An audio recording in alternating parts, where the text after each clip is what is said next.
भाजप मनसेला लोकसभेच्या जागा देण्याच्या हालचाली रामदास आठवले म्हणाले, राज ठाकरेंवर विश्वास नाही. महाड येथील चवदार तळ्याच्या सत्याग्रह दिनाला आज रिपब्लिकन पार्टी ऑफ इंडिया पक्षाचे अध्यक्ष रामदास आठवले यांनी हजेरी लावली होती. तत्पूर्वी त्यांनी महाड येथील विसावा हॉटेलमध्ये पत्रकार परिषद घेत अनेक राजकीय गोष्टींचा उलगडा केला. त्यावेळी त्यांनी लोकसभा आणि मोदींच्या विकास कामांची चर्चा केली. महाराष्ट्रात आम्हाला 2 जागा पाहिजेत.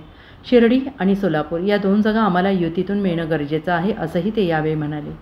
रामदास आठवले म्हणाले, नरेंद्र मोदी यांनी महिलांना 33% आरक्षण देऊन बाबासाहेब आंबेडकर यांचं स्वप्न साकार केलं आहे. नरेंद्र मोदींच्या नेतृत्वात देश विकासाकडे वाटचाल करतोय. देशातील नॅशनल हायवे सुसाट झालेत. नितीन गडकरी मोठ्या प्रमाणात रस्त्यांची निर्मिती करत आहेत. 370 कलम हटवून जम्मू काश्मीरमध्ये मोदींचं मोठं काम आहे. मोदी हे जगातील सर्वात मोठे नेते आहेत. विकास पुरुष म्हणून त्यांची आज ओळख आहे. सबका साथ सबका विकास या तत्वामुळेच रिपब्लिकन पार्टी मोदींसोबत आहे. तसेच संविधान बदलणार ही निव्वळ अफवा आहे. देशाचं संविधान कोणीच बदलू शकत नाही. येणाऱ्या निवडणुकीत मोदी 3ऱ्यांदा पंतप्रधान होतील. जनतेचा कौल पुन्हा मोदींच्या बाजूने असेल. महाराष्ट्रात आम्ही सगळे एकत्र लढणार आहोत. राज ठाकरे अमित शहांना भेटून योग्य निर्णयाकडे वळले, असंही रामदास आठवले म्हणाले.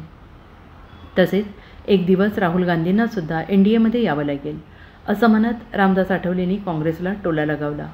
याप्रमाणेच महायुतीला आगामी निवडणुकीत हमखास 45 जागा मिळतील, असा विश्वास रामदास आठवलेंनी व्यक्त केला.